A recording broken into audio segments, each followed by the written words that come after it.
Hallelujah. സ്തോത്രം. Dear brothers and sisters, സഹോദരങ്ങളെ, സ്തോത്രം. വീണ്ടും ഒരു വീഡിയോയും കൂടി നിങ്ങളുടെ മുന്നിൽ പറയുവാനായിട്ട്, യേശുവിൻ്റെ നാമം മഹത്വത്തിനായിട്ട് ഒരു വീഡിയോ കൂടി ചെയ്യാനായിട്ട് സ്വർഗത്തിലെ ദൈവം എന്നെ അനുവദിച്ചു. അതുമായിട്ട് ഞാനിന്ന് വന്നിരിക്കുന്നത്. അത് ഇന്ന് പ്രത്യേകിച്ച് വചനമൊന്നുമല്ല. ഇന്ന് ഞാൻ എൻ്റെ ജീവിതത്തിൽ ദൈവം എനിക്ക് ചെയ്തു തന്ന ചില സാക്ഷ്യങ്ങൾ അറിയിക്കാനായിട്ടാണ്. അപ്പോൾ ഇന്ന് ഞായറാഴ്ച ഞങ്ങളുടെ ആലയത്തിൽ കേട്ടൊരു വചനം, നമ്മൾ സാക്ഷികളാകാൻ വിളിച്ചിരിക്കുന്നതാണ്. നമ്മൾ ക്രിസ്തു യേശുവിൻ്റെ സാക്ഷികളാണ്. ഹല്ലേലൂയ. നമ്മൾ യേശു ജീവിക്കുന്ന ദൈവം എന്നുള്ളതിൻ്റെ സാക്ഷിയാണ് നമ്മൾ. അപ്പോൾ അത് നമ്മുടെ ജീവിതത്തിൽ ഈ സാക്ഷ്യങ്ങൾ ഇത് ചെയ്തു തന്ന ഈ യേശുവിനെ മഹത്വപ്പെടുത്താൻ നമ്മൾ ഒരിക്കലും നാണിക്കേണ്ട കാര്യമില്ല. നാണിക്കാനോ ഭയപ്പെടാനോ ഇല്ല. നമ്മളെ പൗലോസ് പറയുന്നത് പോലെ സുവിശേഷം, അതിനെക്കുറിച്ച് എനിക്ക് യാതൊരു ലജ്ജയുമില്ല. അതറിയിക്കുന്നതിൽ ഞാൻ ലജ്ജിക്കുന്നില്ല. സ്തോത്രം. പക്ഷേ അത് അറിയിച്ചില്ലെങ്കിൽ എനിക്ക് അയ്യോ കഷ്ടമെന്നാണ് പൗലോസ് പറഞ്ഞത്. അപ്പോൾ എൻ്റെ മനസ്സിലോട്ടും അത് വന്നപ്പോഴത്തേക്ക് എനിക്ക് ഒത്തിരി സാക്ഷ്യങ്ങൾ എൻ്റെ ജീവിതത്തിൽ എൻ്റെ ദൈവം എനിക്ക് ചെയ്തു തന്നിട്ടുണ്ട്. അപ്പോൾ ഇതൊരു മനുഷ്യനെ കൊണ്ടും സാധിക്കാത്ത കാര്യങ്ങളാണ്. അപ്പോൾ അവിടെയാണ് നമ്മൾ വചനം, ഈ ബൈബിളൊക്കെ സത്യമാണ്. യേശു ജീവിക്കുന്ന ദൈവം എന്നുള്ള മറ്റൊരുവനിലും അപ്പോസ്തലപ്രവൃത്തി പറയുന്നത് പോലെ മറ്റൊരുവനിലും രക്ഷയില്ല. നമ്മൾ രക്ഷിക്കപ്പെടുവാൻ ആകാശത്തിന് കീഴെ ഭൂമിയിൽ വേറൊരു നാമവുമില്ല, യേശുവിൻ്റെ നാമം, അത് മാത്രമേ ഉള്ളൂ. അപ്പോൾ ഈ കഴിഞ്ഞ ദിവസം ഞങ്ങളുടെ ചർച്ചിലെ ഒരു സഹോദരൻ മരിച്ചുപോയി. അപ്പോൾ അത് എൻ്റെ വളരെ ഒരു ആത്മാർത്ഥ സുഹൃത്തായിരുന്നു. സതീശൻ ബ്രദർ എന്ന് പറയും. ഇവിടെ ഞങ്ങളുടെ അമ്പലൂർ തന്നെയുള്ളതാണ്, കുളന്തുരുത്തി അമ്പലൂർ തന്നെയുള്ള ഒരു ബ്രദർ. അപ്പോൾ ആ ബ്രദർ അത് ആലോചിച്ചപ്പോൾ അപ്പോൾ ഇങ്ങനെ വരുമ്പോഴാണ് നമ്മൾ ഓരോ കാര്യങ്ങൾ നമ്മൾ ചിന്തിക്കുന്നത്. അപ്പോൾ നമ്മൾ വിശ്വസിക്കുന്ന ആ യേശു എന്തുമാത്രം നമ്മളെ കരുതുന്നു. അപ്പോൾ ആ പുള്ളി മരിച്ചത് ഞാൻ അറിഞ്ഞത്, പുള്ളിക്കാരൻ അന്ന് ഇവിടെ മെഡിക്കൽ കോളേജ്, കോട്ടയം മെഡിക്കൽ കോളേജിൽ കൊണ്ടുപോയി, സ്ട്രോക്ക് വന്നായിരുന്നു, മെഡിക്കൽ കോളേജിൽ കൊണ്ടുപോയി. അപ്പോൾ അന്നത്തെ ദിവസം അങ്ങനെ കഴിഞ്ഞ് പുലർച്ചെ ഒരു 3 മണി 4 മണിയൊക്കെ ആയപ്പോഴത്തേന് എന്തോ ഒരു അറ്റാക്ക് വന്ന് ICU കിടന്ന് മരിച്ചു. ഹല്ലേലൂയ, സ്തോത്രം. അപ്പോൾ ഞാൻ ഓർക്കുന്നത്, എനിക്ക് ഇതുപോലൊരു സാക്ഷിയാണ്. അപ്പോൾ ഞാനിത് സാക്ഷിയായിട്ട് നമുക്ക് സാക്ഷ്യം പറയാൻ പറ്റിയില്ലെങ്കിൽ അപ്പോൾ എൻ്റെ മനസ്സിന് ഭയങ്കരമായിട്ട് എൻ്റെ സാക്ഷ്യങ്ങൾ ഞാൻ മൂടി വെച്ചുകൊണ്ട് ഇങ്ങനെ കുറേ വചനം പറഞ്ഞുകൊണ്ട് കാര്യമില്ല. എൻ്റെ സാക്ഷ്യങ്ങൾ യേശു ജീവിക്കുന്ന ദൈവമെന്ന് ധൈര്യത്തോടു കൂടി വിളിച്ചു പറയാൻ ഒരിത് നമുക്ക് ആ പരിശുദ്ധാത്മാവ് നമ്മുടെ കൂടെ ഉണ്ടെങ്കിൽ അത് നമുക്ക് ധൈര്യത്തോടു കൂടി പറയാം. അപ്പോൾ അതിനുള്ള അവസരം ഇന്നിപ്പോൾ ദൈവം അനുഭവിച്ച് എൻ്റെ മോൻ എൻ്റെ കൂടെയുണ്ട്. ഫോണുണ്ട്, ഫോണിൻ്റെ കാര്യങ്ങളുണ്ട്, പിന്നെ എല്ലാ കാര്യങ്ങളും റെക്കോർഡ് ചെയ്യാനുള്ള എല്ലാ സൗകര്യം, അത്യാവശ്യ കാര്യങ്ങളെല്ലാം ഉള്ളതുകൊണ്ട് ഇങ്ങനെ എന്നിട്ടും അത് ചെയ്യുന്നില്ലെങ്കിൽ അതെനിക്കൊരു പ്രയാസമാണ്. അപ്പോൾ അങ്ങനെ ഓർത്തപ്പോഴാണ് അപ്പോൾ ഞാൻ 2021 ഏകദേശം ജൂലൈ 21-ാം തീയതി തന്നെ ഒരു സംഭവം എനിക്കുണ്ടായിരുന്നു. അന്നെന്ന് വെച്ച് കഴിഞ്ഞാൽ വെളുപ്പിന് പുലർച്ചെ ഇതുപോലെ തന്നെ ഒരു 2 മണി 2:30 മണി സമയമായപ്പോഴത്തേക്ക് ഞാൻ ഒരു സ്ട്രോക്ക് വന്ന് ഞാൻ വീണതാണ്. ഞാൻ എഴുന്നേറ്റതാണ് രാത്രിയിൽ. എഴുന്നേറ്റപ്പോഴത്തേന് ഞാൻ ശരിക്കും പറഞ്ഞാൽ എനിക്ക് അറിയില്ലായിരുന്നു, എൻ്റെ ഇടത്തെ കാലും ഇടത്തെ കൈയും തളർന്നു പോയതാണെന്ന് പിന്നീട് അറിയുന്നത്. അപ്പോൾ ഞാനത് കാല് കുത്തിയപ്പോൾ എൻ്റെ കാലുള്ളതായിട്ട് പോലും എനിക്കറിഞ്ഞില്ല. ഞാൻ വീണു, 2 കട്ടിലിൻ്റെ ഇടയിലായിട്ട് ഞാൻ വീണു. അപ്പോൾ അടിയിൽ കുറച്ച് മരക്കഷ്ണങ്ങളും അതൊക്കെ അടുക്കി വെച്ചിട്ടുണ്ടായി. ഞാൻ അതിൻ്റെ അടിയിലോട്ട് ഉരുണ്ടുപോയി. സ്തോത്രം. ഹല്ലേലൂയ. അപ്പോൾ ഞാനവിടെ വീണു കിടന്നു. പക്ഷേ ഇവരാരും അറിഞ്ഞില്ല. എൻ്റെ വൈഫും മക്കളും ഒക്കെ ഉണ്ട് എൻ്റെ കൂടെ. അപ്പോൾ അവർ വേറൊരു കട്ടിലേലാണ്, ഞാനും മോനും ഒരു കട്ടിലേൽ. അപ്പോൾ അങ്ങനെ കിടക്കുമ്പോഴത്തേന് ഞാൻ ഇതിൻ്റെ അടിയിലോട്ട് വീണു. ആരും അറിഞ്ഞില്ല. അപ്പോൾ എനിക്ക് ഒച്ചയെടുക്കാൻ മടിയാണ്. ഒച്ചയെടുക്കാൻ പറ്റുന്നില്ല, ഒച്ചയൊന്നും വരുന്നില്ല, ഒന്നും പറ്റുന്നില്ല, വാ തുറക്കാൻ പറ്റുന്നില്ല, എനിക്ക് അനങ്ങാൻ പറ്റുന്നില്ല. അപ്പോൾ അതൊന്നും ഞാൻ അറിയുന്നില്ല. പക്ഷേ ഞാനവിടെ ഒരു വചനം എൻ്റെ ഉള്ളിലുണ്ട്. അപ്പോൾ ആ സമയത്തെല്ലാം ആ ഫിലിപ്പിയർ ലേഖനം ഞാൻ വായിച്ചുകൊണ്ട് കിടന്നതായിരുന്നു രാത്രിയിലൊക്കെ. അപ്പോൾ അവിടെയെല്ലാം ഞങ്ങളുടെ ഇടയൻ ഞങ്ങളെ പഠിപ്പിച്ച ആ ഒരു വചനം എൻ്റെ ഉള്ളിലോട്ട് വന്നു. എന്നെ ശക്തനാക്കുന്നവൻ യേശു. അപ്പോൾ യേശു ക്രിസ്തു എന്നെ ശക്തനാക്കുന്നു എന്ന് ഫിലിപ്പിയർ 4:12-13 വചനങ്ങൾ അങ്ങനെ ഒരു വാക്കുണ്ട്. എന്നെ ശക്തനാക്കുന്നവൻ യേശു എന്ന്. അപ്പോൾ ഞാനവിടെ വേറെ കൂടുതൽ വചനമൊന്നും പറയാൻ പോയില്ല. ഞാൻ അവിടെ കിടക്കുന്ന കിടപ്പിൽ കിടന്നുകൊണ്ട് ഞാനിങ്ങനെ പറഞ്ഞു, എന്നെ ശക്തനാക്കുന്ന ഒരു യേശു ഉണ്ട്. അങ്ങനെയെങ്കിൽ ആ യേശു എന്നെ എഴുന്നേൽപ്പിക്കട്ടെ. എനിക്ക് അവിടെ നിന്ന് ഒരു ഒരു മില്ലി എനിക്ക് അനങ്ങാൻ പറ്റുന്നില്ല. കട്ടിലിൻ്റെ അടിയിൽ നിന്ന് ഈ നടുക്കോട്ട് വന്നിട്ട് വേണം എഴുന്നേക്കാൻ, 2 കട്ടിലിൻ്റെ ഇടയിലാണ്. അതിനൊന്നിനും പറ്റുന്നില്ല. ഞാനവിടെ കിടന്നുകൊണ്ട് ഞാൻ ഇത് മാത്രമേ പറയുന്നുള്ളൂ, എന്നെ ശക്തനാക്കുന്ന യേശു. ഇതൊക്കെ സത്യമാണെങ്കിൽ എൻ്റെ ജീവിതത്തിൽ അത് സംഭവിക്കണം. ഈ യേശു എന്നെ ശക്തനാക്കണമെന്ന് പറഞ്ഞ് അങ്ങനെ ഞാനൊരു കുറച്ച് സെക്കൻഡുകൾ അല്ലെങ്കിൽ കുറച്ച് മിനിറ്റുകൾ ഞാൻ അങ്ങനെ പറഞ്ഞു. അപ്പോൾ തന്നെ ഞാൻ നിരങ്ങി തന്നെ നടുക്കോട്ട് വന്നു. ഞാൻ അവിടെ നിന്ന് എഴുന്നേറ്റ് വന്നു. നേരെ ഞാൻ ടോയ്ലറ്റിലോട്ട് അവിടെ പോയി തിരിച്ച് വന്നപ്പോഴത്തേനാണ് എൻ്റെ വൈഫ് പിള്ളേരും എഴുന്നേക്കുന്നത്. ഇവർക്ക് മനസ്സിലായി എന്തോ ഒരു ഒച്ച കേട്ട പോലെ തോന്നി. വൈഫ് എഴുന്നേറ്റ്. അപ്പോൾ എനിക്കിങ്ങനെ രാത്രിയിലൊക്കെ എഴുന്നേൽക്കുന്ന സ്വഭാവം ഉള്ളതുകൊണ്ട് ഇവർ ശ്രദ്ധിച്ചിരിക്കും. അപ്പോൾ അങ്ങനെ ഞാൻ എഴുന്നേറ്റപ്പോഴത്തേന് വൈഫ് അത് നോക്കി നിന്നിരുന്നു.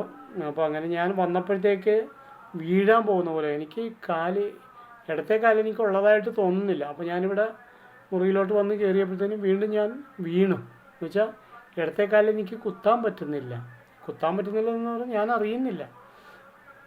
അപ്പോൾ ഇടത്തെ കാലും ഇടത്തെ കൈയും ഒന്നും എനിക്കറിയാൻ പറ്റുന്നില്ല. അങ്ങനെ ഞാൻ വീണു.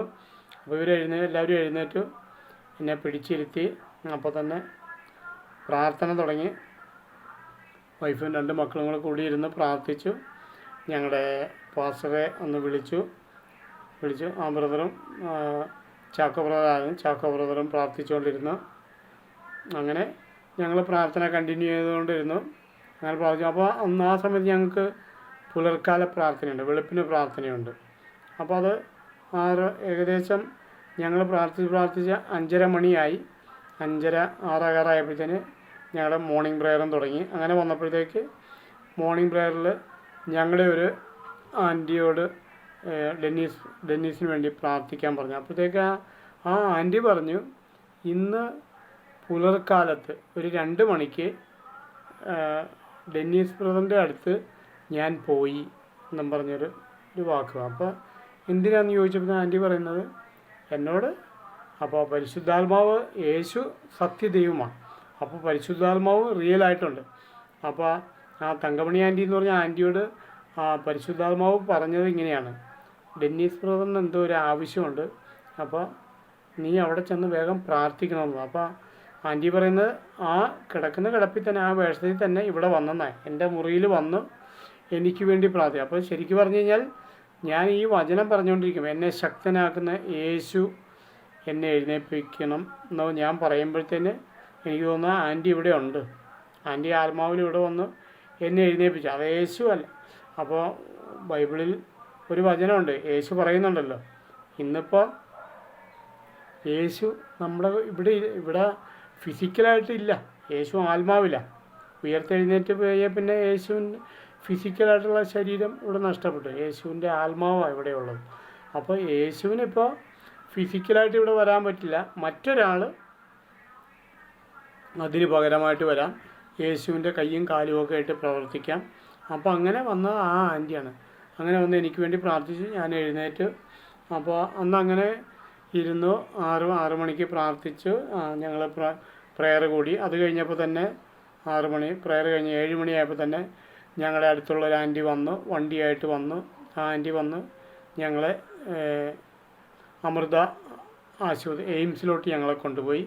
അപ്പോൾ അവിടുത്തെ സ്ട്രോക്കിൻ്റെ മെയിൻ ഡോക്ടറുണ്ട്, വിവേക് നമ്പ്യാർ. അപ്പോൾ വിവേക് നമ്പ്യാരെ കാണാൻ വേണ്ടി ഭയങ്കര തിരക്കാണ് എങ്കിലും അപ്പോൾ അന്നത്തെ ഡയറക്ടറൊക്കെ ഞങ്ങളുടെ പരിചയക്കാരാണ്, മറ്റേ അശോക് പിള്ളയൊക്കെ. അങ്ങനെ അവർ ഞങ്ങൾക്ക് വേണ്ടി ഒരു മുൻഗണന തന്നു. നേരെ ഞങ്ങളെ വിവേക് നമ്പ്യാരെ കാണിക്കാനായിട്ട് കയറ്റി. അങ്ങനെ ഇരുത്തി. അപ്പോൾ വിവേക് നമ്പ്യാർ വന്ന് ഒത്തിരി കഴിഞ്ഞാണ് വന്നത്. അതാണ് ഒരു ഏറ്റവും വലിയൊരു കുഴപ്പം. പുള്ളിയുടെ എല്ലാ വിസിറ്റുകളും കഴിഞ്ഞിട്ടാണ് ഞാൻ ഇത്രയും സീരിയസ് ആയിട്ടിരിക്കുന്ന ഒരു അവസ്ഥയിലും അവരെന്നെ ശ്രദ്ധിക്കാതെ വേറെ ഒത്തിരി കാര്യങ്ങൾ നോക്കി നടന്നു.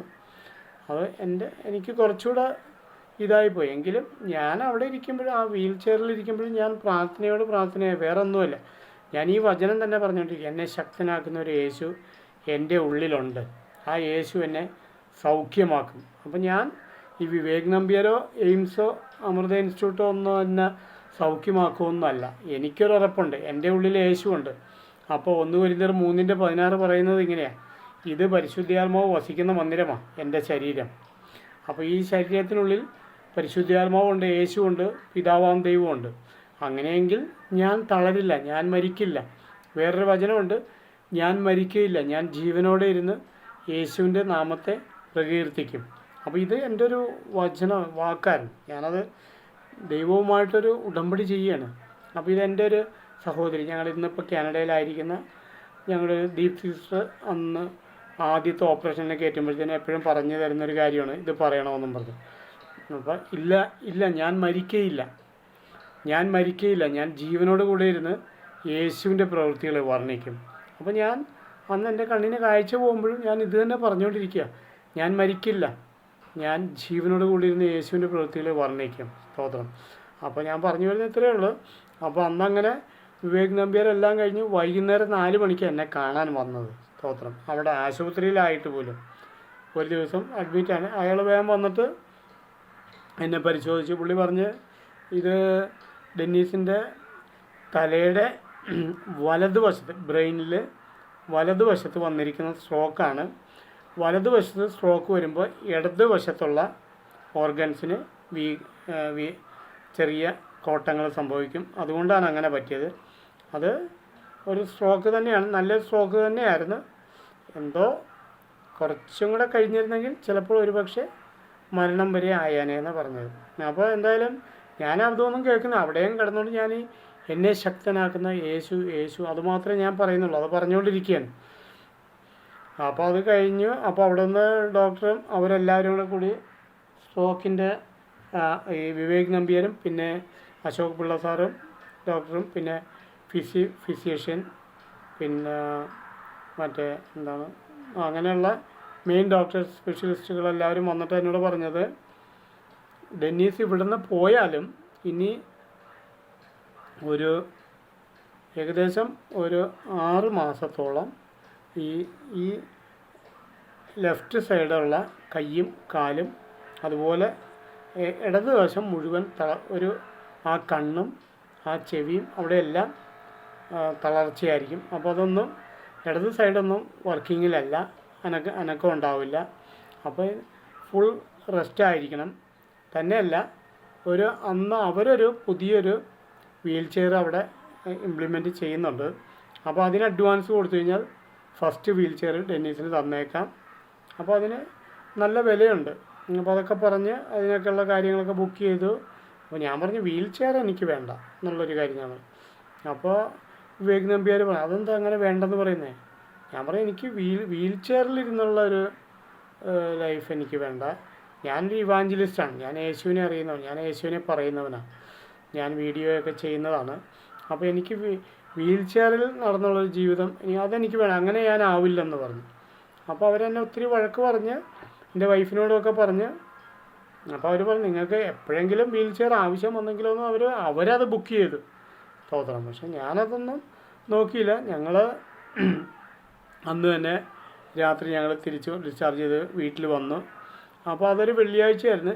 ശനിയാഴ്ച ഞാൻ ഫ്രീ ആയിട്ടിരുന്നു. ഞായറാഴ്ച ഞങ്ങളുടെ കോട്ടയത്തെ ആരാധന നടക്കുന്നുണ്ട്. അന്ന് തങ്ക ബ്രദർ കോട്ടയത്തുണ്ട്. അപ്പോൾ ഞാൻ ഇവിടെ എൻ്റെ വീട്ടിലിരുന്ന് അന്ന് അന്നെല്ലാം ഓൺലൈൻ ശുശ്രൂഷയാണ്, കോവിഡ് കഴിഞ്ഞുള്ള സമയമായതുകൊണ്ട്. അപ്പോൾ എല്ലാം ഓൺലൈൻ ശുശ്രൂഷകളാണ്. അപ്പോൾ ടി വിയിൽ കണക്ട് ചെയ്ത് കാണാം. അങ്ങനെ കണ്ടുകൊണ്ടിരിക്കുകയായിരുന്നു. അപ്പോൾ പ്രാർത്ഥന കഴിയാറായപ്പോൾ തങ്കുബറിൻ്റെ വചനം കഴിഞ്ഞപ്പോഴത്തേന് തങ്കു ബ്രദർ ഈ രോഗികൾക്ക് വേണ്ടി പ്രാർത്ഥിക്കുന്ന ഒരു ഒരു സ്റ്റേജ് ഉണ്ടായിരുന്നു. അപ്പോൾ അവിടെ വന്നപ്പോഴത്തേന് പറഞ്ഞ് നിങ്ങൾ രോഗികളായിട്ടിരിക്കുന്നവരൊക്കെ എഴുന്നേക്കാൻ പറഞ്ഞു. അപ്പോൾ ഞാൻ എഴുന്നേറ്റ് നിന്നു, എൻ്റെ സോഫയിൽ തന്നെ ചാരി നിന്നു. എന്നിട്ടിങ്ങനെ പറഞ്ഞു. അപ്പോൾ ആദ്യം തന്നെ പറഞ്ഞു, ഇതാ ഈ കൈകാലുകൾ അനക്കാൻ പറ്റാതിരിക്കുന്ന ചില ആൾക്കാരുണ്ട്, അവർക്ക് വേണ്ടിയാണ് ആദ്യം പ്രാർത്ഥിക്കുന്നതെന്ന് പറഞ്ഞ്. അപ്പം ഞാൻ പറഞ്ഞു, അപ്പം ഞാനതപ്പോൾ തന്നെ ഞാനത് ഏറ്റെടുത്ത്. അപ്പോൾ അങ്ങനെയുള്ളവർ ചെയ്യാൻ പറ്റാത്ത കാര്യം നിങ്ങൾ ചെയ്തോളാൻ പറഞ്ഞു. നിങ്ങളുടെ കൈ കറക്കാൻ പറഞ്ഞു, കാല് പൊക്കാനും താത്താനും നിലത്ത് ആഞ്ഞി ഔട്ടാനും ഒക്കെ പറഞ്ഞു. അപ്പോൾ അത് ഞാൻ കേട്ടു. ഞാൻ അതുപോലെ തന്നെ തങ്കൂർ പറയുന്ന പോലെ തന്നെ വചനം പറഞ്ഞു ഞാൻ ചവിട്ടി. അതുപോലെ തന്നെ ഈ കൈ അനക്കാൻ പറ്റാതിരുന്ന എൻ്റെ ഇടത്തെ കൈ ഞാൻ പണ്ട് ക്രിക്കറ്റ് കളിക്ക് ബോൾ എറിയുന്ന പോലെ തന്നെ കറക്കി ഞാൻ തുടങ്ങി. അപ്പോൾ ഞാൻ ഒരു 100 തവണയോളം അന്ന് തന്നെ ഞാൻ കറക്കി.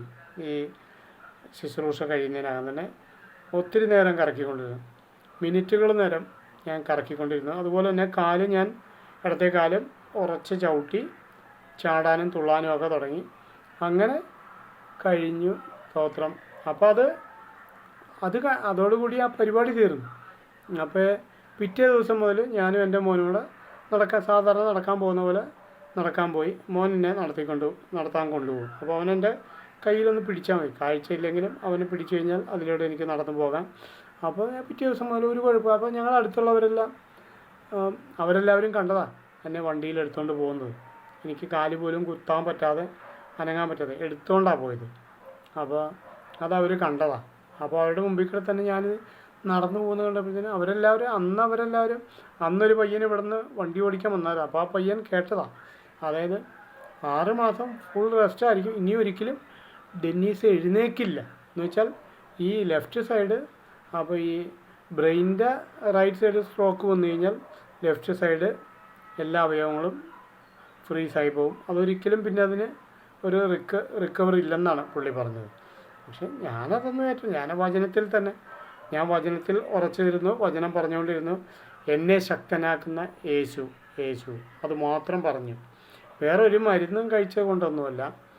ഞാൻ ആ ഞായറാഴ്ച ഞങ്ങളുടെ കോട്ടയത്തെ മീറ്റിംഗ് ഇവിടെ ഞാൻ ലൈവിൽ കേൾക്കുമ്പോഴത്തേന് അതും ഞാൻ എൻ്റെ പ്രാർത്ഥനയിൽ അത് ഏറ്റെടുത്തു.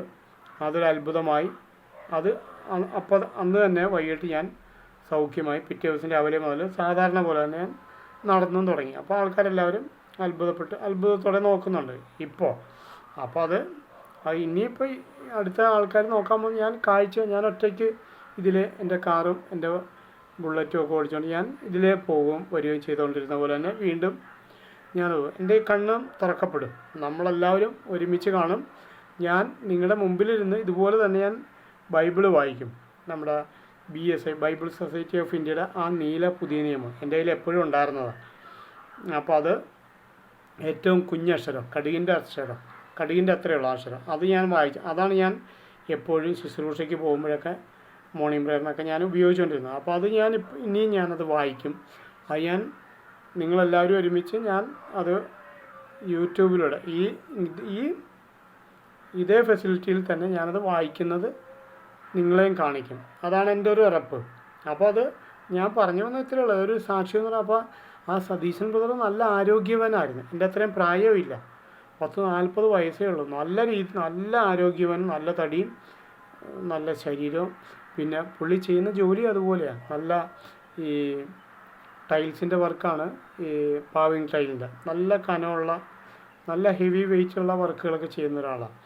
അപ്പോൾ ഇങ്ങനെ നല്ല എനർജറ്റിക് ആയിട്ടുള്ളൊരു യുവാവായ ആ മനുഷ്യൻ മരിച്ചുപോയി. സ്ട്രോക്ക് വന്ന് ഹാർട്ട് പൊട്ടൽ വന്നൊക്കെ മരിച്ചെന്നൊക്കെ പറയുന്നു. വേറൊന്നും അറിയുന്നില്ല. അപ്പോൾ അങ്ങനെയൊക്കെയുള്ള കാര്യം. അപ്പോൾ ഞാൻ ഇവിടെ കിടന്ന് ചിന്തിക്കുന്നത് ഇതിലും എത്രയോ താഴെ പോയ അവസ്ഥയായിരുന്നു എൻ്റെ. അവിടെ കിടക്കുമ്പോഴും അതിൻ്റെ ആ കട്ടിലിൻ്റെ അടിയിൽ നിന്ന് നിറങ്ങി വന്ന് എന്നെ ശക്തനാക്കുന്ന യേശു എന്ന് പറയുമ്പോൾ തന്നെ എങ്ങനെയോ ഒരു ശക്തി എന്നിലേക്ക് വന്ന് ഞാൻ തന്നെ വീണ്ടും എഴുന്നേറ്റ് ഞാൻ ടോയ്ലറ്റിലോട്ട് പോയി. അവിടെ മുഖമെല്ലാം കഴുകി വീണ്ടും തിരിച്ച് ഞാൻ റൂമിലോട്ട് വരുമ്പോഴാണ് വീട്ടുകാരറിയുന്നത്. അങ്ങനെയുള്ളൊരു അപ്പോൾ ഞാൻ പറയുന്നത് ഇതിനെല്ലാം നമുക്ക് വചനം തന്നിട്ടുണ്ട്. ഈ വചനത്തിൽ നമ്മൾ ഉറച്ച് വിശ്വസിച്ച് ഈ വചനം നമ്മുടെ കൊണ്ട് നമ്മൾ വിളിച്ച് പറയാമെന്നുള്ളത് അത് നമ്മുടെ ജീവിതത്തിൽ സംഭവിക്കും. മറ്റൊരാളിലും ആശ്രയിക്കേണ്ട കാര്യമില്ല, മറ്റൊന്നിലും ആശ്രയിക്കേണ്ട. ഒരു ഒരു ദേവനും ഇല്ല, ഒരു ദേവിയില്ല. നമുക്കുള്ളത് ഒരൊറ്റ ദൈവം മാത്രം, യേശു. ആ വചനത്തിൽ മാത്രം വിശ്വസിക്കുക, വിളിച്ചു പറയുക, അതൊരു അത്ഭുതമാകുന്നതിന്. അപ്പം ഞാൻ അതുപോലെ തന്നെ ഒരു ആക്സിഡൻ്റ് ഒരു കാര്യമാണ് പറഞ്ഞ് ഞാൻ നിർത്തുകയാണ്. വേറെ ഒന്നുമില്ല. ഇന്ന് ഇപ്പോൾ വചനമൊന്നും പറയാനുള്ള സമയവും ഇല്ല, സാഹചര്യം അതല്ല, അതുകൊണ്ടാണ്. അപ്പോൾ ഇതുപോലെ തന്നെ എനിക്ക് വാഗണർ 2015 ഡിസംബർ 25-ാം തീയതി വെളുപ്പിന് 2 മണിക്ക് ഞാൻ കോട്ടയത്ത് നിന്ന് തിരിച്ചിങ്ങോട്ട് വരുന്ന വഴിക്ക് നമ്മുടെ കല്ലട ബസ്സുമായിട്ട്, അത് അവരുടെ ബാക്ക് സൈഡ് എന്ന് വെച്ചാൽ അവർ ഓവർ സ്പീഡാണ്. അവർ രാത്രി ഫുൾ ഹെഡ് ലൈറ്റുകളും എല്ലാ ലൈറ്റും ഇട്ട്, ഹാലജൻ ലാമ്പുകളൊക്കെ ഇട്ട് നമ്മളെ എതിരെ വരുന്ന വണ്ടികളെ അവർ ഹരാസ് ചെയ്യും, ഭയങ്കരമായിട്ട് ബുദ്ധിമുട്ടിക്കും. പിന്നെ അവർ നിന്നുകൊണ്ടൊക്കെയാണ് ഓടിക്കുന്നത്, മയക്കുമരുന്നൊക്കെ അടിച്ച് കഞ്ചാവൊക്കെ അടിച്ച് നിന്നുകൊണ്ടൊക്കെ ഓടി. ഞാനത് കണ്ടുകൊണ്ടിരിക്കുക, ഒരുത്തൻ നിന്നുകൊണ്ട് ഓടിച്ചുകൊണ്ട് വരുന്നത് ഞാൻ കണ്ടുകൊണ്ടിരിക്കുക. അപ്പം ഞാൻ പതുക്കെ വണ്ടി സ്ലോ ആക്കി, ഞാൻ നല്ല സ്പീഡിലായിരുന്നു, സ്ലോ ആക്കി. അപ്പോൾ നമ്മുടെ ഉദയംപേരൂർ കഴിഞ്ഞിട്ടുള്ളൊരു സ്ഥലം എത്തിയപ്പോഴത്തേന്, സെൻറ്റ് ജോൺസ് ആശുപത്രിയുടെ മുമ്പിലെത്തിയപ്പോഴത്തേന് ഇവരുടെ രണ്ട് വോൾവോ ഒരുമിച്ചാണ് വരുന്നത്. രണ്ടുപേരും ബാംഗ്ലൂരിൽ നിന്ന് വരുന്നവരാണ്, കൊല്ലത്തോട്ട് അങ്ങാണ്ടുള്ളത്, തിരുവനന്തപുരം അങ്ങാണ്ടുള്ളത്. അപ്പോൾ രണ്ടുപേരും ലൈറ്റ് അടിച്ച് എൻ്റെ കണ്ണിൻ്റെ എനിക്ക് കണ്ണ് ശരിക്കും പറഞ്ഞാൽ മറഞ്ഞു പോകുന്ന പോലെ അങ്ങനെ പോയി. അവരുടെ ആ ബാക്ക് സൈഡ് എൻ്റെ വണ്ടിയുടെ ബാക്കിലിടിച്ച് എൻ്റെ വണ്ടി 4 വീലും മുകളിലായി മറിഞ്ഞു. ഞാൻ ആ ആശുപത്രിയുടെ മതിൽ ഇടിച്ച് കളഞ്ഞ് അടുത്തുള്ളൊരു പെട്ടിക്കട എടുത്ത് തെറിപ്പിച്ച് ഞാൻ ആ മതിലിൻ്റെ മുകളിലോട്ട് മറിഞ്ഞു വീണു, 4 വീലും മുകളിലായി. ഒന്നും എനിക്കറിയാൻ പാടില്ല. അങ്ങനെ കിടക്കുകയെ അപ്പോൾ അതറിയും ഇത് വെളുപ്പിന് 2 മണിക്കും 3 മണിക്കും ഇടയിലാണ്. അപ്പോൾ ഞാൻ പറയുന്നത് ഒരു മനുഷ്യനില്ല അവിടെയെങ്കിലും. ആശുപത്രിയാണെങ്കിൽ അത് കുറേ എനിക്ക് തോന്നുന്നൊരു 1.5 കിലോമീറ്ററെങ്കിലും മാറിയിട്ടാണ് ഈ ആശുപത്രി. അപ്പോൾ അവിടെ അങ്ങനെ നിൽക്കുമ്പോഴത്തേക്ക് ഒരു 4 പിള്ളേർ അവിടെ വന്നു. അപ്പോൾ അവർ വന്നിട്ട് അപ്പോൾ ഞാൻ അവിടെ കിടന്നുകൊണ്ട് ഇങ്ങനെ അവിടെയും ഈ പറഞ്ഞ പോലെ ഈ വചനം ഞാൻ എപ്പോഴും പറയുന്നത്, എന്നെ ശക്തനാകും എന്ന് വെച്ചാൽ വണ്ടി 4 വീലും മുകളിലായി ഞാൻ തലകീഴായി മറിഞ്ഞ് കിടക്കുകയാണ്. അപ്പോൾ എൻ്റെ തലയൊക്കെ എവിടെയൊക്കെ ഇടിച്ചൊക്കെയാണ് ഞാൻ വീണത്. അപ്പോൾ വണ്ടി ഓണായി കിടക്കുന്നു. അപ്പോൾ ഈ സെൻട്രൽ ലോക്കാണ്, എല്ലാ ഡോറും ലോക്കാണ്, ഒന്നും ചെയ്യാൻ പറ്റില്ല, വണ്ടി ഓഫാവുന്നില്ല. ഞാൻ തലകുത്തി കിടക്കുകയാണല്ലോ, എനിക്കൊന്നും പറ്റുന്നില്ല. ഞാനവിടെ കിടന്നുകൊണ്ട് ഇങ്ങനെ പ്രാർത്ഥിച്ച്, യേശുവേ എൻ്റെ സഹായക, എനിക്കൊരു സഹായമായിട്ട് ആരെങ്കിലും അയക്കണമേ. അപ്പോൾ ഞാനിങ്ങനെ പ്രാർത്ഥിക്കുമ്പോഴത്തേന് സ്തോത്രം. അപ്പോൾ ആരോ കുറച്ച് പേര് എന്തോ പറയുന്നത് കേട്ടു, ഈ വണ്ടിയിൽ ആരും ഇല്ലെന്ന് എല്ലാവരും ചത്തുപോയെന്ന് തോന്നുന്നു എന്ന് വെച്ചാൽ വണ്ടിയുടെ കിടപ്പ് കണ്ടാൽ അങ്ങനെ തോന്നുന്നു. അപ്പോൾ ഞാൻ അകത്തുനിന്ന് വിളിച്ച് പറഞ്ഞു ഇല്ല. അപ്പോൾ ഞാൻ ഒരു കൈ നീട്ടി ഈ നമ്മുടെ ഹാൻഡിലിൻ്റെ സൈഡിൽ തപ്പി ഞാൻ ആ ഗ്ലാസിൻ്റെ ആ ലിവറെ തിരിക്കാനായിട്ട് പറ്റും. ഗ്ലാസ് തിരി താത്തു. ഞാൻ പറഞ്ഞു ഞാൻ വണ്ടിക്കകത്ത് തന്നെയുണ്ട്, ഒറ്റയ്ക്കേ ഉള്ളൂ, ഞാനൊരു വർക്ക് കഴിഞ്ഞിട്ട് വരുന്ന വഴിയാണ്, ക്രിസ്മസ് ആണെന്ന്, ഡിസംബർ 25-ാം തീയതി വെളുപ്പിന് 2 മണിയാണ്. ഞാൻ പറഞ്ഞു എന്നെ ഒന്ന് പുറത്തിറക്കണമെന്ന് പറഞ്ഞു, അത്രയേ ഉള്ളൂ, വേറെ ആരുമില്ല, വേറെ കുഴപ്പമൊന്നുമില്ലെന്ന് പറഞ്ഞു. അപ്പോൾ അവർ 4 പിള്ളേരായിരുന്നു, 4 ആരോഗ്യമാരാണ്, പുതിയൊരു വണ്ടി എടുത്തുകൊണ്ട് വരുന്ന വഴിയാണ്. എങ്ങനെ വന്നു എന്ത് വന്നു എനിക്കറിയാൻ പാടില്ല. അവർ 4 പേരൂടെ എൻ്റെ വണ്ടി ഒരു ക്രെയിൻ എടുത്ത് വെക്കുന്ന പോലെ വണ്ടി അവർ സിമ്പിളായിട്ട് എടുത്ത് താഴെ വെച്ചു, ഇറക്കി തന്നു, എന്നെ പുറത്താക്കി. എന്നെ അവർ കൊണ്ടുവന്ന് എൻ്റെ വാടക വീട്ടിലാക്കി തന്നു. അന്ന് ഞാൻ എരൂർ വാടകയ്ക്കാണ്, അവിടെ കൊണ്ടുവന്ന് ആക്കി തന്നു. അവർ ഒന്നും പറയാം, അവർ തിരിച്ചു പോയി, സ്തോത്രം. അപ്പോൾ അതും എൻ്റെ ജീവിതത്തിൽ വലിയൊരു അത്ഭുതമാണ്. കല്ലട ഇടിച്ചിട്ടിട്ട് പോയെങ്കിലും അവർ തിരിഞ്ഞു പോലും നോക്കില്ല, അവർ പോയി. അതിനെക്കുറിച്ചൊന്നും എനിക്കൊന്നും പറയാനൊന്നും പറ്റിയില്ല, ഒന്നും പറയാനുമില്ല. അപ്പോൾ അങ്ങനെയുള്ളൊരു അവസ്ഥയിൽ ഒരു 4 പേര് വന്നു. അപ്പോൾ ഞാൻ പിന്നീട് ഞാൻ ഓർക്കുന്നത് നമ്മുടെ ലോഡ്സൺ ആൻ്റണിയുടെ ഒരു സാക്ഷ്യം കേട്ടപ്പോഴേ എനിക്ക് മനസ്സിലായി. ലോഡ്സൺ ആൻ്റണി പറയുന്നുണ്ട്, അന്ന് ലോഡ്സൺ ആൻ്റണിക്ക് ഒരു ആക്സിഡൻറ്റ് ഉണ്ടായപ്പോഴത്തേന് ആ ആൾ വന്നാണ് ഇറക്കി എല്ലാം ചെയ്ത്. അപ്പോൾ ലോഡ്സന് കാല് നിലത്ത് കുത്താൻ പറ്റില്ല. അപ്പോൾ ആ മനുഷ്യൻ നല്ല ആരോഗ്യമാണ്, ആ മനുഷ്യനെ എടുത്ത് കയ്യിൽ വെച്ചുകൊണ്ടിരുന്നു. അപ്പോൾ അതുപോലെ തന്നെ അത് ദൈവദൂതനാണെന്നാണ് ലോഡ്സൺ പാസ്റ്റർ പറയുന്നത്. അപ്പോൾ എനിക്കും അത് ഉറപ്പറിയാം, എന്നെ ഇറക്കാൻ വന്ന ആ 4 പേര് ദൈവദൂതന്മാരാണ്. അവരൊരു പുതിയ താർ ജീപ്പിന് വന്നതേ ഉള്ളൂ, സ്തോത്രം, ഹല്ലേലൂയ, ഭൂമിയിലായതുകൊണ്ട്. അപ്പോൾ അവർ 4 പേര് വന്ന് എന്നെ ഇറക്കി, ഒരു കുഴപ്പമില്ല തന്നെ എൻ്റെ വീട്ടിലാക്കി. എൻ്റെ വൈഫിനെ ഏൽപ്പിച്ചിട്ട് അവരവരുടെ പാട്ടിന് പോയി. അവരെൻ്റെ വണ്ടി കൊണ്ടുപോയി സർവീസിന്. ആ വണ്ടി ഞാൻ എപ്പോഴും കൊടുക്കാറുള്ള ആ വർക്ക്ഷോപ്പിൽ തന്നെ കൊണ്ടുപോയി കൊടുത്തു. എല്ലാ കാര്യങ്ങളും ചെയ്ത് അവർ പോയി. അവരാരാണെന്ന് പോലും ഇന്ന് വരെ എനിക്കറിയില്ല. പിന്നീട് അവരെന്നെ ബന്ധപ്പെട്ടിട്ടുമില്ല. അപ്പോൾ അങ്ങനെയുള്ളൊരു കാര്യം കൊണ്ട് എന്ത് ചെയ്യുക, അന്നും ഞാൻ അവർ വന്നില്ലെങ്കിൽ ചിലപ്പോൾ ഞാൻ ഒരു പക്ഷേ അവിടെ കിടന്നു, അല്ലെങ്കിൽ ആ കതവ് തുറന്നാൽ നേരെ വലിയ കുഴിയിലോട്ട് ഞാൻ വീണ് പോകും. അതിലും വലിയ അപകടത്തിലോട്ടാകും. എന്ന് വെച്ചാൽ മതിലിൻ്റെ മുകളിലോട്ട് മറിഞ്ഞ് കിടക്കുകയാണ് 4 വീലും മുകളിൽ. അപ്പോൾ എന്തൊക്കെ സംഭവിക്കുമെന്ന് അറിയാൻ പാടില്ല. അപ്പോൾ അങ്ങനെയുള്ളൊരു സാക്ഷ്യവും എൻ്റെ ജീവിതത്തിൽ ഉണ്ടായി. അതുപോലെ തന്നെ ഒരു ആക്സിഡൻറ്റ്, ഞങ്ങൾ എൻ്റെ വൈഫ് ഹൗസിൽ നിന്ന് തിരിച്ചിങ്ങോട്ട് ഒരു ക്രിസ്മസിന് ഇതുപോലെ ഞങ്ങൾ പോയിട്ട് വരുന്ന വഴിക്ക്, അന്ന് എനിക്ക് വാഗണാർ കാറാണ്, ഒരു ചെറിയ കാറാണ് വാഗണാർ എന്ന് പറഞ്ഞത്. അപ്പോൾ അതിനകത്ത് വരുന്ന വഴിക്ക് ഞാൻ ഉറങ്ങിപ്പോകുന്ന അന്ന് ഞാൻ ഇച്ചിരിയൊക്കെ ഉറങ്ങിയൊക്കെ പോകും. അപ്പോൾ എനിക്ക് കൂട്ടായിട്ട് എൻ്റെ വൈഫിൻ്റെ ഒരു കസിൻ പയ്യനെ അവനെപ്പോഴും വർത്തമാനം പറയാം, അവനെ ഞങ്ങളുടെ കയറ്റി ഇരുത്തിയായിരുന്നു. പക്ഷേ ഞങ്ങൾ വന്നു വാഗമണ്ണെത്തി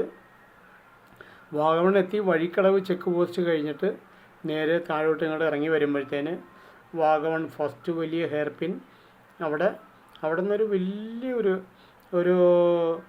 ലേലം സിനിമയിലെ സുരേഷ് ഗോപിയുടെ ഒരു ചായക്കടയെന്ന് പറയുന്നൊരു പോയിൻ്റാണ്. അതെന്ന് വെച്ചാൽ അവിടെ നിന്ന് താഴോട്ട് നോക്കിയാൽ കണ്ണെത്താ ദൂരത്തോളം. അതുപോലെ സൂയിസൈഡ് പോയിൻ്റ് പോലെ ഒരു വലിയൊരു ഹൈറ്റ്, ഒത്തിരി ആഴമുള്ളൊരു സ്ഥലമാണ്. അപ്പോൾ എന്ന് വെച്ചാൽ താഴെ മറ്റേ തീക്കൊയ് ഈരാറ്റുപേട്ട എന്ന് പറഞ്ഞാൽ അതുപോലത്തെ സ്ഥലം. അത്രയും അവിടെയൊക്കെ താഴോട്ട് പോയാൽ ഒരാളെ കിട്ടത്തില്ല. വണ്ടിയെന്നല്ല, വണ്ടിയുടെ പൊടി പോലും കിട്ടില്ല, അതുപോലെ ആഴമുള്ളത്. അപ്പോൾ അങ്ങോട്ട് ഇറങ്ങിയപ്പോഴത്തേക്ക് ഞാൻ അവിടെ വളവ് തിരിഞ്ഞിറങ്ങിയപ്പോഴത്തേന് ഞാൻ ചെറുതായിട്ട് എന്ന് വെച്ചാൽ ഞാൻ അറിയുന്നില്ല, ഞാൻ ഉറങ്ങിപ്പോയി. അങ്ങനെ വന്നപ്പോഴത്തേക്ക് എൻ്റെ വൈഫല്ല, അങ്ങനെ ഞാൻ ഇരിക്കുമ്പോഴത്തേന് എൻ്റെ വണ്ടി ശരിക്കും പറഞ്ഞു കഴിഞ്ഞാൽ നേരെ ഈ പറഞ്ഞ ഈ കൊക്കയിലോട്ട് വീഴാൻ പോകുമ്പോഴത്തേന് കറക്റ്റ് ആ വഴി ഒരടി ഈ വ്യത്യാസമുണ്ട്. റോഡ് ലെവലും മറ്റേ സൈഡ് വഴിയും ഈ ടാറ് ഒരടി ഹൈറ്റിലാണ്. അത് അവിടത്തേക്ക് സിസ്റ്റം അങ്ങനെയാണ്. വാഗമണ്ണ് ഹൈറ്റിൽ പുറകെ മുകളിൽ ടാർ ചെയ്ത് അങ്ങനെ പോകും, കുത്തിക്കളയില്ല. മുകളിൽ ടാർ ചെയ്ത് ഒരടി വ്യത്യാസമാണ്. അപ്പോൾ ഞാൻ നോക്കിയതിന് എന്തോ ഒരു ടക്കെന്ന് ഒരടി ഹൈറ്റ് വ്യത്യാസം. അങ്ങനെ ചാടിയപ്പോഴത്തേക്ക് എൻ്റെ കുഞ്ഞ് എഴുന്നേറ്റ്. അപ്പോൾ ഇളയ മോനൊന്നുണ്ട്, മൂത്ത മോളൊന്ന് 1.5 വയസ്സ്, ഇളയ മോൻ കുഞ്ഞാണ്, പാല് കുടിക്കുന്ന പ്രായം. അപ്പോൾ ഇളയ മോൻ ഉറക്കം വിട്ട് എഴുന്നേറ്റപ്പോഴത്തേന് അപ്പോൾ റിനിയുടെ മടിയിലാണ്. റിനിയും എഴുന്നേറ്റ്. റിനി നോക്കിയപ്പോഴത്തേക്ക് ഞാൻ ഇങ്ങനെ കൊക്കയിലോട്ട് വണ്ടി പോകുന്ന പോലെ. എന്ന് വെച്ചാൽ എൻ്റെ മുമ്പിൽ മുഴുവൻ മഞ്ഞ, വെള്ള കളറും, വെട്ടം ഇങ്ങനെ അടിച്ചിട്ട് വെള്ള കളറല്ലാതെ ഒന്നുമില്ല. റിനി വേഗം തന്നെ കരഞ്ഞുകൊണ്ട് തന്നെ പെന്നിച്ചാന്ന് ഒറ്റ പിടുത്തം പിടിച്ചു. ഞാൻ കണ്ണു തുറന്നപ്പോഴത്തേക്ക് ഞാൻ ഇറങ്ങിപ്പോയി. ശരിക്കും പറഞ്ഞാൽ ഞാൻ കണ്ണു തുറന്നപ്പോഴത്തേക്ക് ഒന്നും കാണുന്നില്ല. വണ്ടി അനങ്ങുന്നുണ്ട്, ഒന്നുമില്ല. മുമ്പിലോട്ട് നോക്കുമ്പോൾ മഞ്ഞ് മാത്രമേ ഉള്ളൂ. അപ്പോൾ ഞാൻ വേഗം ഞാൻ ചവിട്ടിയത് കറക്റ്റ്. ഇത് ശരിക്കും പറഞ്ഞു കഴിഞ്ഞാൽ നടുക്ക് തന്നെയാണ് ബ്രേക്ക്. അതായത് ഇങ്ങേ സൈഡിൽ ക്ലച്ച്, റൈറ്റ് സൈഡിൽ ആക്സിലേറ്റർ, നടുക്കാണ് ബ്രേക്ക്. ഞാൻ ചവിട്ടിയത് ജീവിക്കുന്ന ദൈവം എന്ന് പറയുന്നതിൻ്റെ ഒരു ഗ്യാരണ്ടി അതാണ്. അപ്പോൾ ഞാൻ അറിയാതെ ചവിട്ടിയതാണ്. പക്ഷെ എനിക്കറിയാൻ പാടില്ല ഏതിൽ ആക്സിലേറ്ററിലായിരുന്നെങ്കിൽ ഇപ്പോൾ ഇത് പറയാൻ ഞാനില്ല. എന്നുവെച്ചാൽ തീക്കോയിൽ ഈരാറ്റുപേട്ടയിൽ എവിടെയെങ്കിലും തീർന്നു പോയാനേ. ചിലപ്പോൾ എനിക്ക് തോന്നുന്നത് ഒരു 1000 അടി താഴ്ചയുണ്ട്. അത്രയും അടി അളക്കാനൊന്നും പോയിട്ടില്ല, അത്രയും ഉണ്ട് കാഴ്ച. നമുക്കതറിയാം, കയറി വരുമ്പോഴത്തേനറിയാം.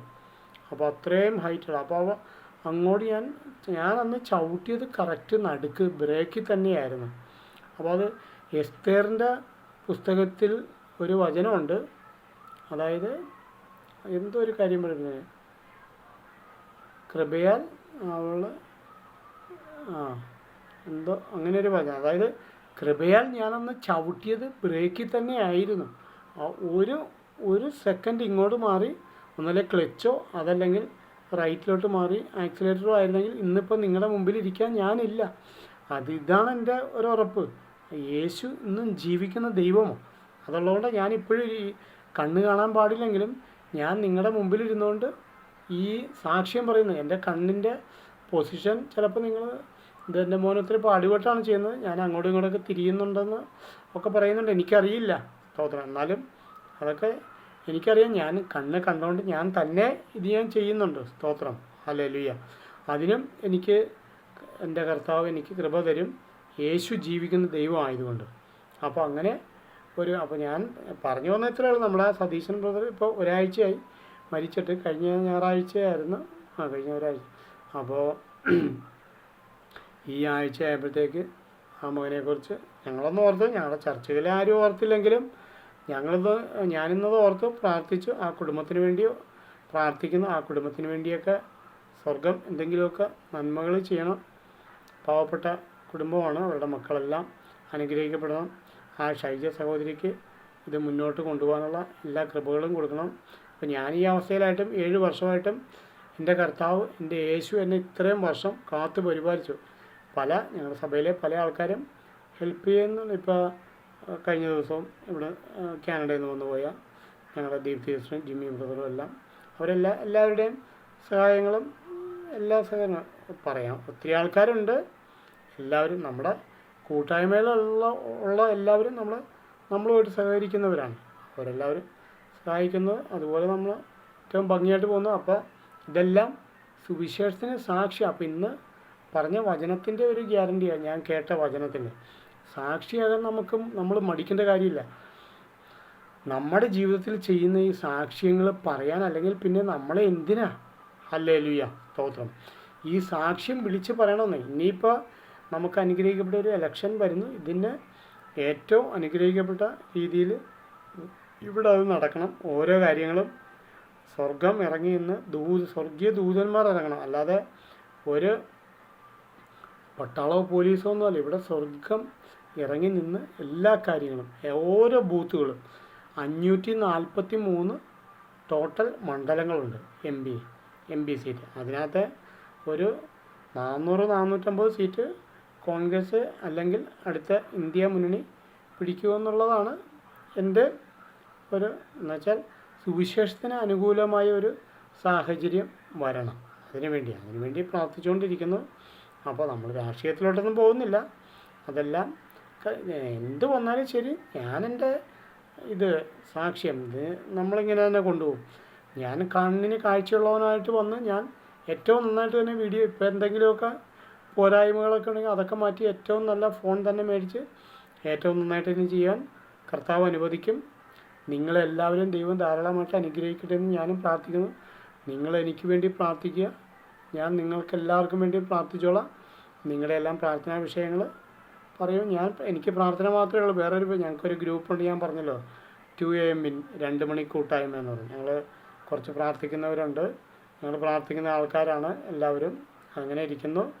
അപ്പോൾ നമുക്കെല്ലാവർക്കും അത്ഭുതമായിട്ട് കാണാം, നേരിട്ട് കാണാം. അനുഗ്രഹമായിരിക്കും.